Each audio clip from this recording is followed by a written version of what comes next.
You're listening to the DCAU Review, hosted by Cal and Liam. Streaming on Apple Podcasts, Google Podcasts, Spotify, and at DCAUreview.com. Now, here's today's episode. Hey everybody, welcome to episode 135 of the DCAU Review. I am host Cal, and with me is my good brother and good friend, Liam. Liam, welcome to episode 135 of the DCAU Review. That's right, Cal, and we have another episode of Batman the Animated Series to talk about today. Very excited to get into it, but we're not alone this week, Cal. In fact, we have, without a doubt, I think, just an awesome guest, or as we like to call them here, our special correspondents. That being the director of the very episode we're reviewing today, Off Balance. We have Mr. Kevin Altieri with us. Kevin, welcome to the show. Thanks. Glad to be here. We're excited to have you on the program here, Mr. Altieri, and excited to get your insight. As Liam said, now this obviously isn't the only episode that you directed. There's honestly a who's who of episodes that you have credit for directing, including On Leather Wings, Heart of Steel, which we talked about before we went on the air here. Liam and I both loved and gave that very high marks in our archives at DCAUreview.com. But this episode is interesting because it actually links to another episode that you got to cover, or that you ended up directing later on. So we're very excited to have you on here for this episode. Thanks for joining us, and we look forward to hearing your insight. Oh, yeah, no problem. My pleasure. I'm number one thing is I'm as much of a fan of cartoons as anyone else, except I've just been at it a lot longer than you guys. And we're excited to hear any and all wisdom that you can give and impart on us this day that we have you on here. So thanks again for joining us. Sure. I guess before we get into the actual episode itself, we'll ask you. I have a two-part question. The first is, so you're credited with directing here. We also know that you did some storyboarding for Batman the Animated Series. You have a lot of credits to your name as far as different animation is concerned. You've done stuff with the Real Ghostbusters and G.I. Joe and Stripperella, Spider-Man. Like you kind of have a who's who of what you've done. So can you explain to me and Liam just what does an animation director do, maybe as opposed to the director of a live action film, and how did you get into the business? Director.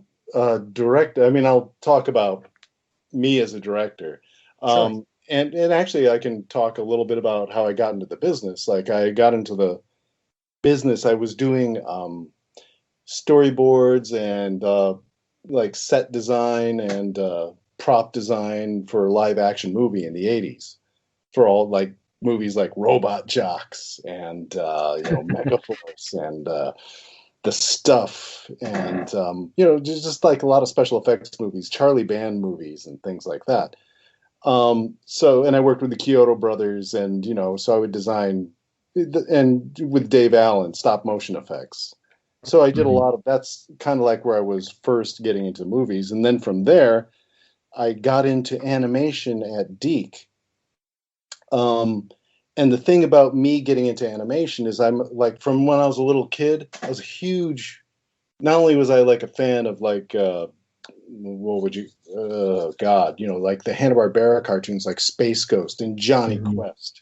I was huge. I mean, I would actually go up onto the roof of the house in Connecticut and physically move the antenna so that it would pick up PIX from New York, and then I'd crawl back down, and I had a fear of heights too. So that's how much of a fan I was. And then I was a super fan from when I was a kid of Japanese animation, like Astro Boy and especially Eighth Man. Okay.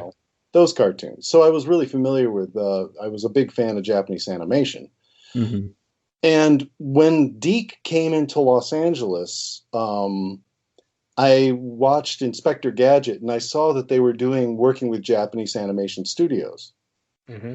So when I got over to DCAU, that was like my first animation job. Okay. I literally walked in the door when they were setting up offices and said, "Hey, you guys looking for storyboard artists or, artists?" And they said, "Hey, can you draw?" And it's like, yeah. And I had my special effects storyboards, and they said, "Yep, can you start now?"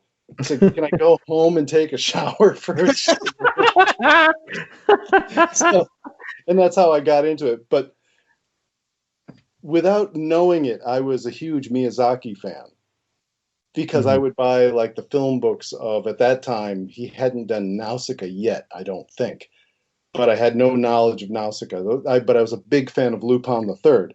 I didn't even know it was called Lupin the Third because the books were all in Japanese, and I had no idea who Miyazaki was. All I knew is like this artist is a brilliant master director, especially with like limited resources, which is kind of the key to Japanese animation. So when I was working at DCAU, I was working with Japanese directors, and they really liked me because I boarded in the Japanese style, which was how, that, because that's the only, storyboards, animation samples that I really had at that time. Sure. Anyway, but I was a big fan. And so now to answer the question, what does a director do? I'll say this.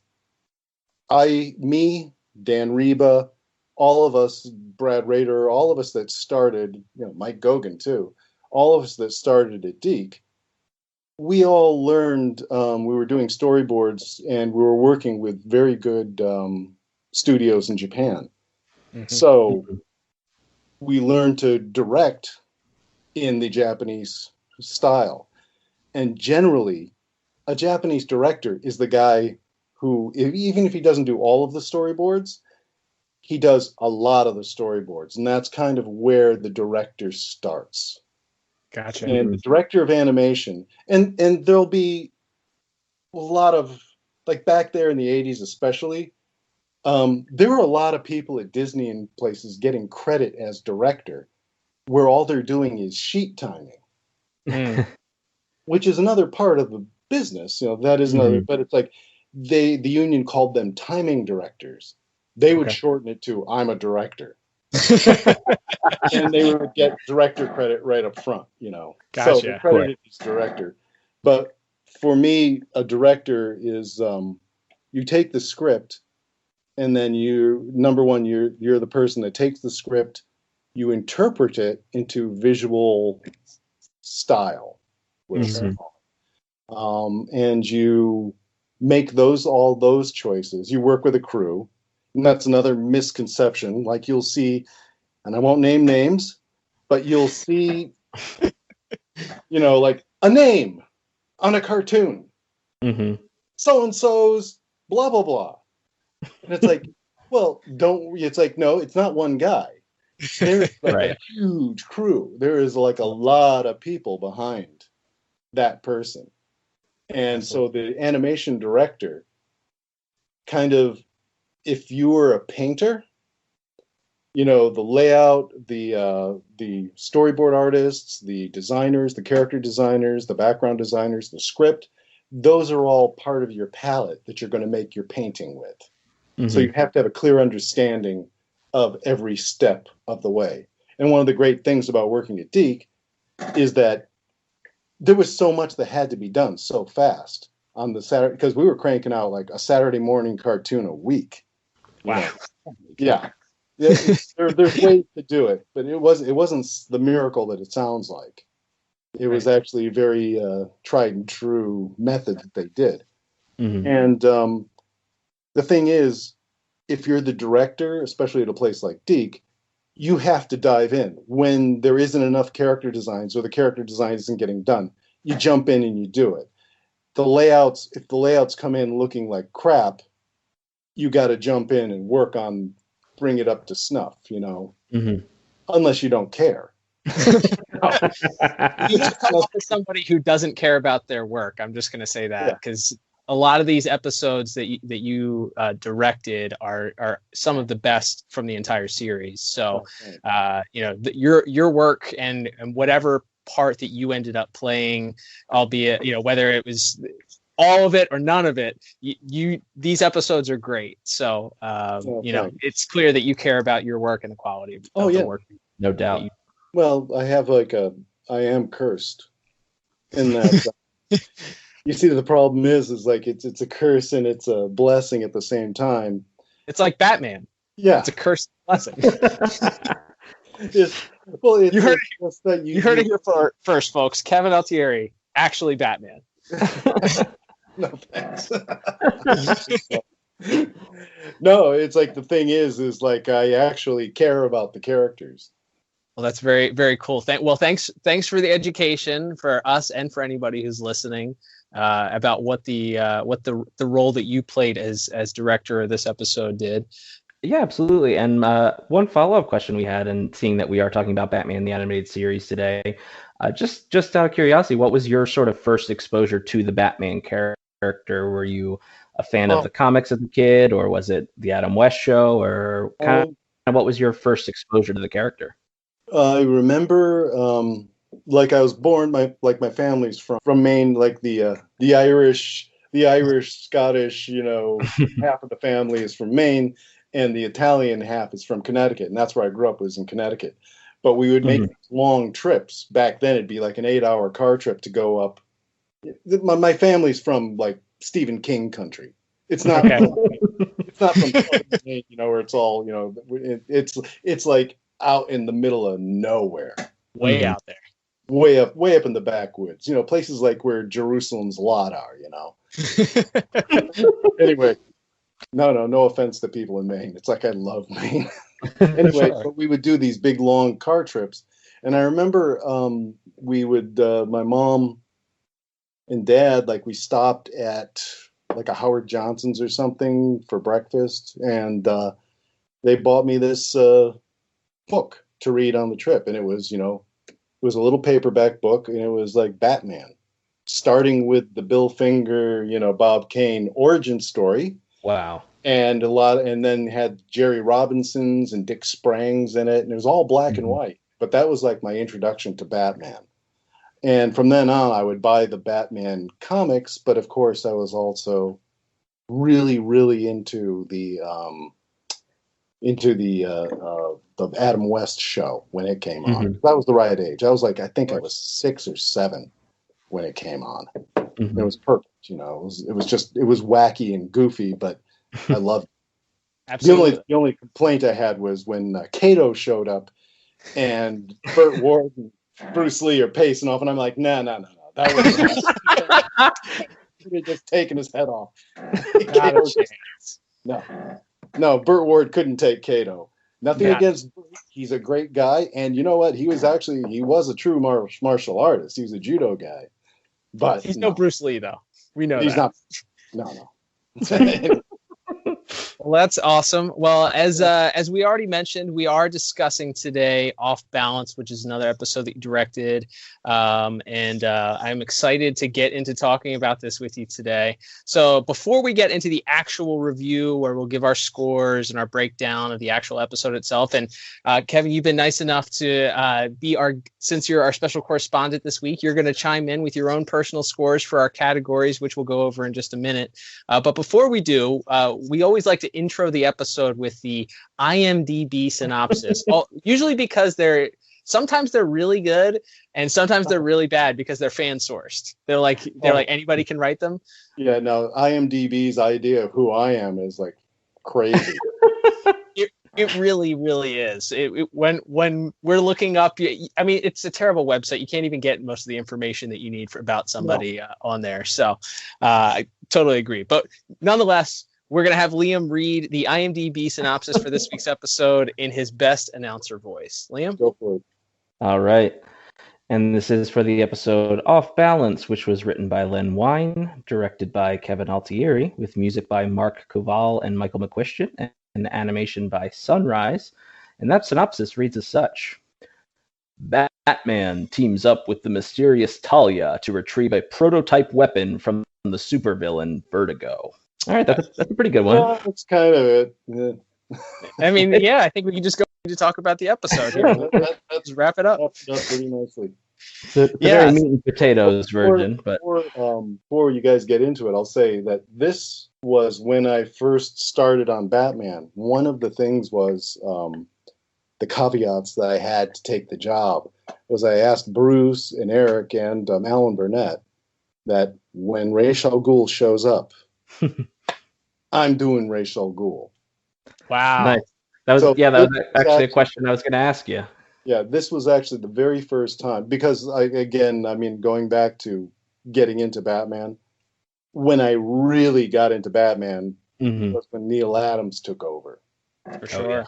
Yeah, and Denny O'Neil. I think Denny O'Neil may have been writing Batmans before that, but anyway, that team of Denny O'Neil and Neil Adams, that was my Batman. And when Ra's al Ghul showed up, I was like, this is Batman's Moriarty. It's not the joke. This is like this was another level of villain. I love it. Absolutely. So it's like, when Ra's al Ghul showed up, it was already agreed that I would do it.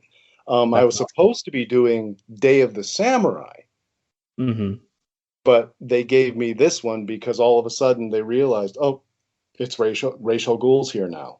It's like, we got to hold up our hand to the bargain. We got Kevin on board, but we got to give him Ra's.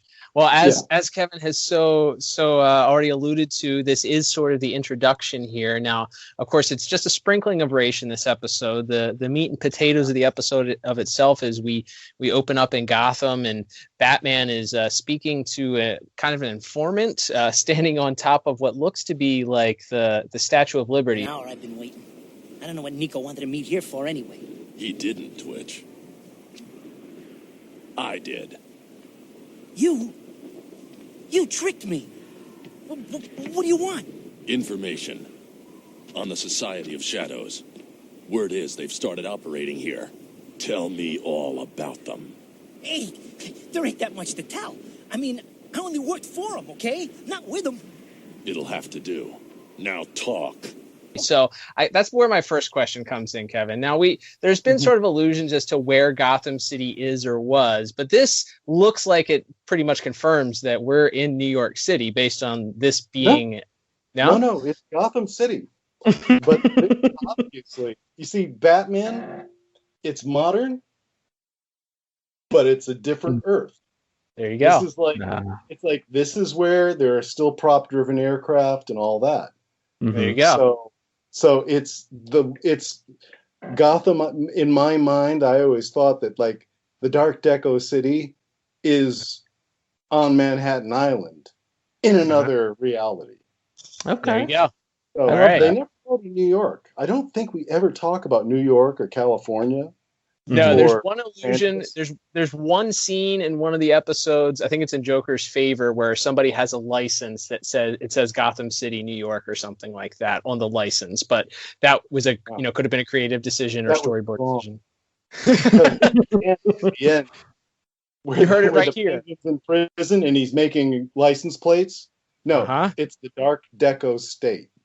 There you go. Love it. You heard it here from one of the guys that was in charge of this stuff. He said it here. So there you have it. So as we see this, the Statue of Liberty and Batman is talking to this informant, suddenly a couple of members of the Society of Shadows appear here to confront Batman and prevent this gentleman from kind of spilling his guts. Kevin, do you have any memories or thoughts about why they didn't go with League of Shadows and they went with Society of Shadows? I really don't know, but I do remember that was changed in the script. I remember seeing it. There was probably some sort of a copyright reasoning behind that. We always assume it's either something like that or Standards and Practices didn't like that phrase for some reason. League of Shadows was too spooky, but Society of Shadows sounds like it's just a fun group of guys that want to get together on a Saturday. Yeah, and dominate the world. Exactly. Right, exactly. Doing guy stuff, Innocent fun. So I also want to say that at first glance, it looks like we have 3 deaths in this scene. But we clearly get an explanation later on that the guy survived the fall, and that the 2 guys that took what appeared to be this like death oath, where this gas sprays out of their masks and they fall lifeless to the ground. Right? They're still alive. They just wiped their minds. Broadcast standards. They said make sure you see they can fall into the water. And originally in the script. We see him fall into the water. Then they say, after they see the storyboard and you work with broadcast standards, they go and say, okay, just make sure we see him pop up. He sinks immediately, though, which the animation studio did. We didn't do that. They just had to pop up and disappear, and that got into the final cut. Wow. So he pops up for a second, and the guys who, when the gas comes out of their goggles, originally was they just collapse. And then they said, no, we have to just make sure we see their eyes open. And I'm like, I think that's worse. It is. It's spooky. Yeah, they're dead. They look dead. I mean, but and it's like, right. I think I actually threw in an eye blink that never made it through. There you go. Yeah, they definitely don't blink, because that's why I was confused. I was like, wow, did we just see 3 deaths in the opening scene here? And then Bruce's throwaway line in the next scene where he talks about how the informant survived the fall and got away, and the other 2 guys just wiped their mind as he's talking to Commissioner Gordon about this Society of Shadows. So we learn that they're after something here, and we soon learn that there's a piece of Wayne technology. This it's sort of a future retro weapon here that's used to destroy things that is being shipped through Gotham and appears to be the target for the Society of Shadows. You don't want us to touch the drill, right, Mr. Fox? Not unless you have to. And be careful. It's the only working prototype from our lab in Chicago. And I don't want to be the guy who has to tell Mr. Wayne it broke before we got it to headquarters for the final shakedown. But I thought you said it could be dangerous. Well, it's intended for use in building excavations, oil rigs, and the like, but... Relax, kid. That gizmo ain't gonna hurt nobody as long as Harvey Bullock's... And wouldn't you know it, we have an appearance at that point for our main baddie, who shows up with the society to get this, and that is a one Vertigo. He's not Count Vertigo. He isn't assigned that title, I guess. So it's just Vertigo in this. He hasn't earned that yet. He hasn't earned that title, so to speak. Was this? Is it safe to say this is the same Count Vertigo from DC Comics continuity? Yeah, okay. It is. It's obviously the same guy. No question. Perfect. This, of course, was our version, and he's accoutered much more similar to. He belongs in the same world as like Ra's al Ghul. Sure. Mm-hmm. So he's naturally wearing a cape, and and an eye patch too. It's a functional eye patch, but it's an eye patch. All right. So moving forward here in the story, we learn a little bit more. Liam, I'll pass it over to you. Once we get sort of the reveal of Count Vertigo, we also get the appearance of this mysterious woman as well.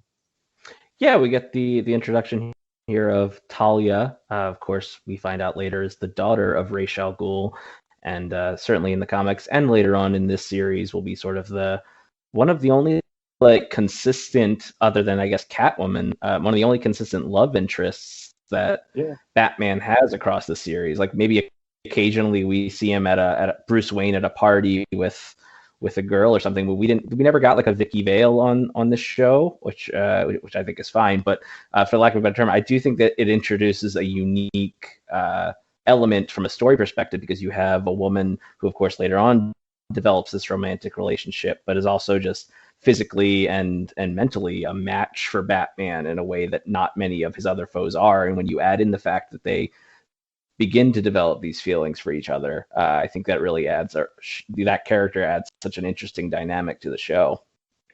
Yeah, no, that's Talia is the love of Bruce Wayne, Batman's life, and it's Bruce's. That is his true love. She is.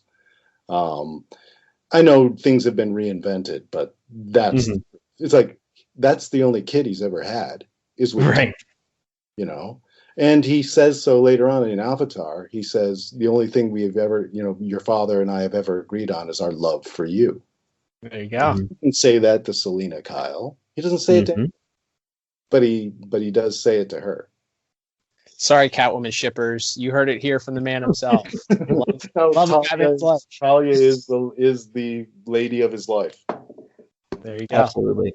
Yeah, I love the way the rest of this episode's kind of laid out from a story perspective. Is one, we get out of the traditional Gotham City location, and certainly we'll get more into that in our visual section, but we go off to this island.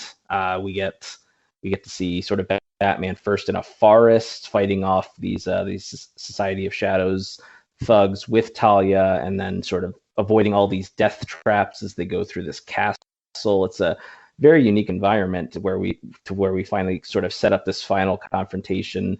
We get to see Batman and Talia, but both kind of figure out ways around this Vertigo device, which sort of they say emits some sort of radiation, which sort of scrambles your view. And again, we'll certainly talk more about this in visuals and animation. And she discovers Bruce Wayne in the meantime too.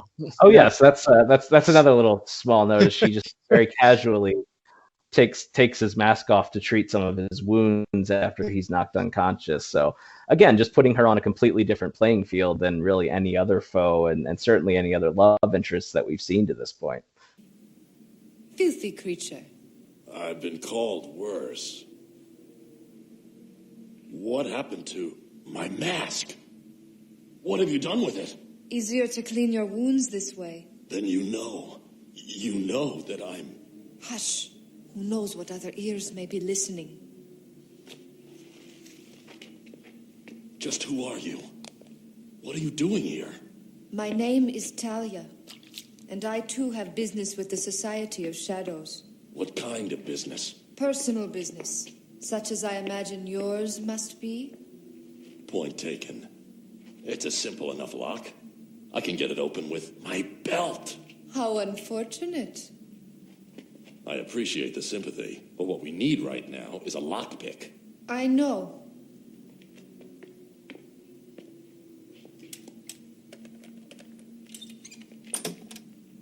We make a good team, don't you think? Yeah, absolutely. So she already has a step up on Catwoman for sure. Catwoman never did get that secret identity reveal as she has maybe in the standard DC continuity comics. So from there they have to work their way through sort of this series of death traps that Count Vertigo, because in true Batman villain fashion, he can't just kill Batman. He has to leave Batman in a way to an escape, right? Yeah. Like, there has to be. He can't, for the story's sake, he can't just kill Batman with a giant destruction machine that he's carrying around. He's got to give him the chance to be Batman. And Batman just out Batmans him. He figures out that if he's able to close his eyes, which is what's throwing him off with this weapon that Vertigo has, he is able to bypass all the issues. But in this episode, it's one of the very few times, and it's like that's kind of like what annoys me is like just what you've been saying. It's like, Austin Powers, they make fun of it, Pardon me while I just turn my back for a minute, I get the feeling that because of the Ra's al Ghul connection and stuff, Vertigo, like he purposely hits the ground underneath Talia and Batman. And they fall and they're captured. And then they put him in a cell. Right. And Batman doesn't have his utility belt, and they've obviously taken the weapons away from Talia. She still has her belt on, but she doesn't just like blow the lock off. She doesn't have anything. Right. She has to have a hidden hairpin or whatever to lock with. But anyway, so number one, they weren't expected to just get out and interfere. They're obviously, and Talia being part of the gang, a rogue part of the gang, they weren't like trying to kill her, probably because of repercussions with Ra's al Ghul. Sure. So the traps it's like if Batman and Talia just didn't try and follow him, he'd get away, which is the point. Absolutely. And if they happen to die by chance, then it's not like they intentionally, they were responsible for intentionally killing the daughter of the demon's head. Yeah. So right. And if Batman dies that quote unquote easily, then he wasn't worthy of potentially being a successor to Al Ghul anyway. Yeah. So basically Talia and Batman have the choice. They don't have to follow him. They don't have to. They do. And then they encounter the traps, because like if everything's topsy-turvy in the room and you're all, you're off balance, so to speak.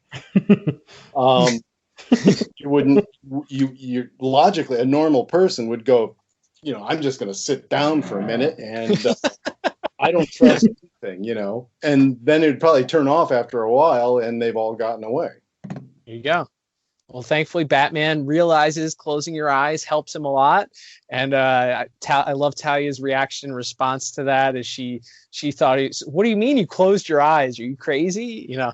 Of course, it's a guy dressed up. It's a guy dressed as a bat. You didn't think he was crazy before, but closing your eyes to get through this death trap is what makes you think he's crazy. All right, cool. And Helen Slater is such a good Talia. Oh, she's so good. Yeah, Yes. She is fantastic. We'll definitely dive into her performance as we get in further here. As we wrap up here, though, Liam, we basically get so this is what I thought of when I saw the ending of this episode. So they're in hot pursuit of Count Vertigo through the clock tower. He gets to the top, and there are these bells there, and he turns on the weapon, and he's trying to shoot it as he's also turned on his Vertigo weapon. So Talia actually is the one who realizes if she jumps to one of the bells, she can defeat him, much like a symbiote can be defeated in a clock tower, like Spider-Man.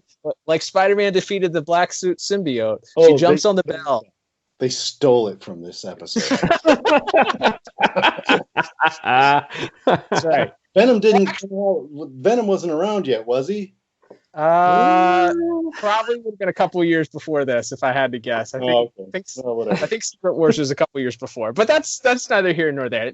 It's not as if comic books don't borrow from each other from time to time. It's not, that never happens. So, but the other thing that I will ask you, Mr. Altieri, is we in doing some research for this episode, there was some speculation that there was some Alfred Hitchcock influence. In some of the way that this was visually presented. Is that true or false? And also, did you just love that the villain's name was Vertigo, so you decided to go that route? Yeah. No. There's no question that was the clock tower, especially. Brad Rader and me. Mm-hmm. It's like if Brad or I storyboard something, it's almost certain that Alfred Hitchcock is involved. That's awesome. Because it's just ever since I started watching Hitchcock films as a young man, seriously, it's just ingrained in you. It's like when I got my first year in high school, the library had the Truffaut on Hitchcock book, and I just studied Hitchcock. Even when I couldn't see those films that he made in the 20s and 30s, before I could. I moved out to Los Angeles and I could actually see those movies. I would go to the Yale Film Society and places like that, which was like 50 miles away from the house. And I remember I'd go on my rusty 10-speed and I would park in Yale. And sometimes the film would be over at midnight and I'm pedaling back home on these country roads. It's like, Jesus Christ. Anyway, yeah. So you couldn't help influence by. Yeah, Hitchcock for sure. Is a giant influence, no question. Well, there you go. Well, that's awesome. Well, Vertigo is ultimately defeated by the clock tower. He ends up jumping out and falling, we assume, to his death. We're not sure. He's never seen again, so one could assume. He falls into a body of water. Right, it's kind of ambiguous. 15 floors down. So, yeah, of course he lives. There we go. I do like the element of he's screwing with Batman's one of Batman's senses throughout the whole episode, that being Batman's sight, and then in the end, Batman and Talia, his undoing is they mess with his ears, they attack the different sense to best him, and that's kind of what sends him out the falling down to his incapacitation. I can't take much more of this. Only one thing to do. No!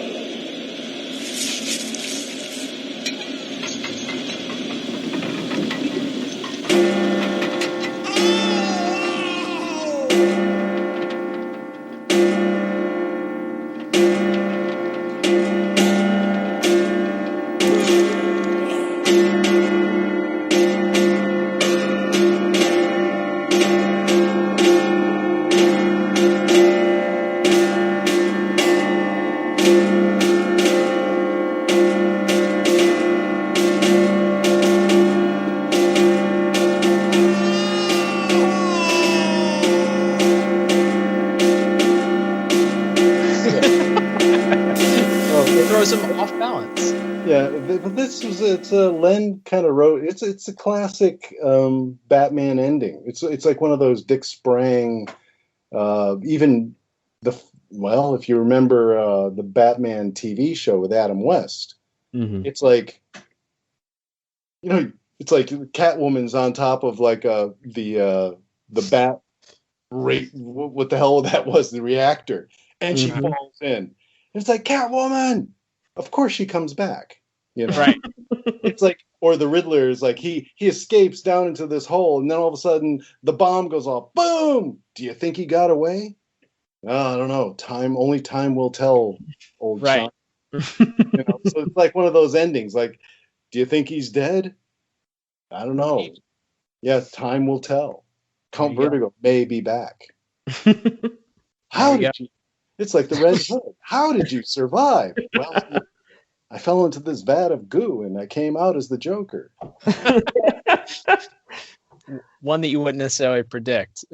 So then after the Count falls to his perhaps demise, we get the reveal that the whole time Talia has been sort of a secret double agent working, and her goal was to get her hands on this weapon. She ends up taking it. Batman, who has since retrieved his utility belt, manages to sabotage the weapon before handing it over to her. She escapes in the it's like a helicopter plane. There's like a propeller. That was actually an invention of me. That's awesome. Yeah, it's like you'll notice, like, it's in the Ra's al Ghul technology world. There's always, it's like they believe in autogyros and things. It's like Ra's al Ghul was ahead of his time in developing technologies and stuff. But if it works, he doesn't get rid of it. So his planes are always like these pusher planes and autogyros. So the autogyro, and that's like a cross between a GB racer and an autogyro, and a Pitcairn autogyro. There you go. I just wanted autogyros. I just wanted. I love autogyros. As the director, it was your job to put it in the script, allow it into the show. I love it.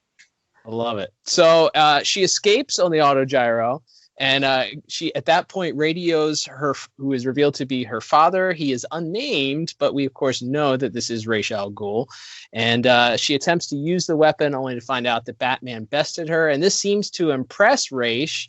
Which, of course, will lead to another episode later on that we will cover in the future, where, of course, Ra's al Ghul returns. And I love how this ends, Liam, because it is a little bit of it's a foreshadowing, and it's who is this guy, and what is his motive? How is he going to show back up?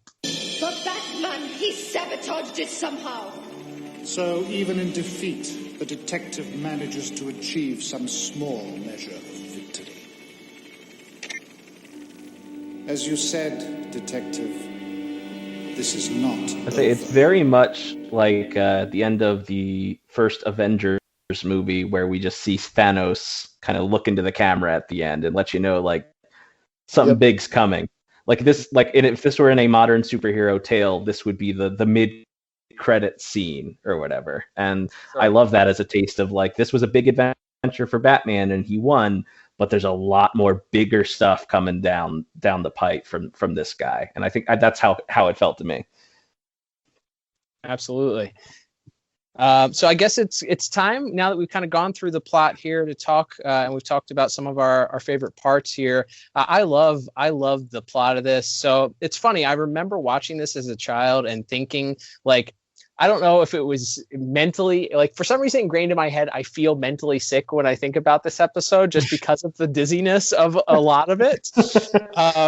But so I had this, like, trepidation when I was watching this, like, am I going to not like this episode? I can tell you that I love this episode. It feels perfectly like a Saturday morning cartoon, but still authentically Batman the Animated Series. It does such a great job of setting up future episodes and letting you know who this character is while alluding to this other character. There's some great Batman action in this. We get some, not a ton maybe of fisticuffs. It's more of Batman using his brain and trying to figure out how to outsmart this seemingly impossible weapon to overcome. So for all those reasons, I ended up giving plot a 9 out of 10. Liam, what about you?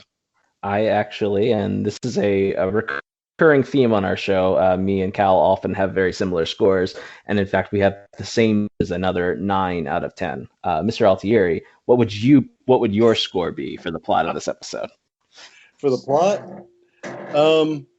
well, there are things that I wanted that I didn't get. Okay. So, it was a very good script. It was a very good script. I'd probably agree with you guys though. And Len Wein is such a good writer. Oh, absolutely. So yeah, I would give it. I'd go up there. I'd give it a 9. All right, perfect. It could have been better. There's things that I wanted, but fine. Excellent. Well, let's move on to our next category, which is going to be visual and animation. We've talked about some things. Liam, I'll start off with you, and you can certainly throw over to Kevin as we go through here if he has anything to add as well. But what did you like as far as the visuals for this and the animation for this episode? I thought before you start, I will say that I thought Batman looked very on model for this episode. Yeah, that's we talked about that, and that's actually something I'd like to get Kevin's take on. Throughout the series, depending on the episode, Batman may look a little different. His ears are a little longer. The cowl nose droops a little bit longer.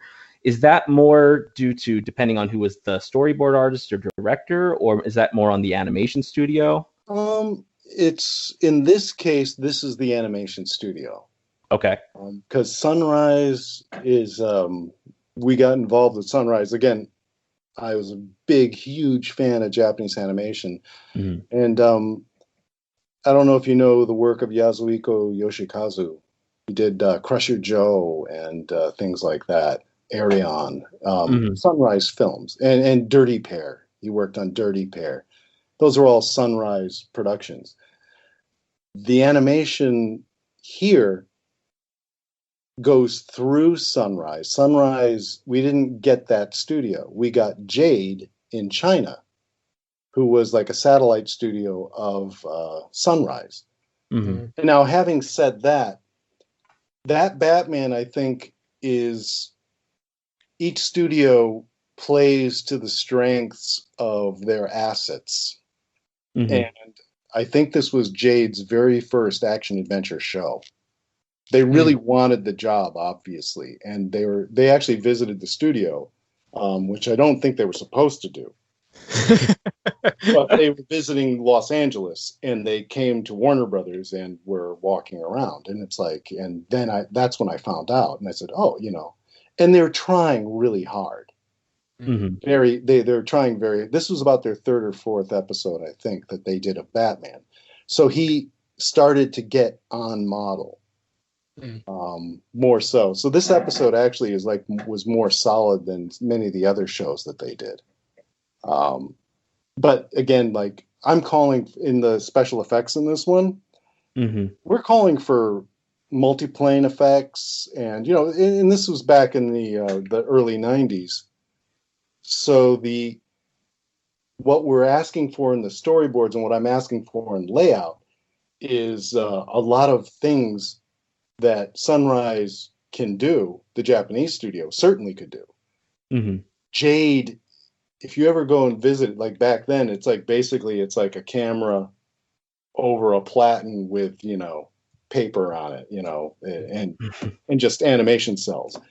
And for them to pull off things was actually kind of miraculous because it's labor intensive, So I don't want to affect your grade. I'll give you my grade, but they are actually a studio trying very hard, and they were in way over their heads. But they pulled it off. So the models, what you see is Batman getting on model, is their head Batman animator getting better at it as the show progressed. That makes sense. He actually did better on this, and he actually did not like Talia. Looks like the storyboards. Mm-hmm. They were actually paying very close attention to the storyboards and kind of slavishly following things. So that's kind of a long-winded way of answering it. No, I loved it. I like I said, I was just always curious about that because even as a kid, I would notice, oh, in this episode, Batman's ears are a little longer, or the cowl nose droops a little lower, or his jaw is a little longer and less square, that kind of stuff. So that's honestly been a question I've been waiting to ask someone for for a very long time. Yeah. So I'm No, glad it is, as you guessed. It's like it does vary from director to director. Mhm. But you'll notice that like my shows, and like Dan Reba's shows, Mhm. Batman looks kind of the same. Mhm. Bruce's shows, he gets a little more stylized, and it's like that's just because they're following the storyboards. Although Bruce, worked on some of the shows that I like, he did a whole act of Bane. Mhm. Was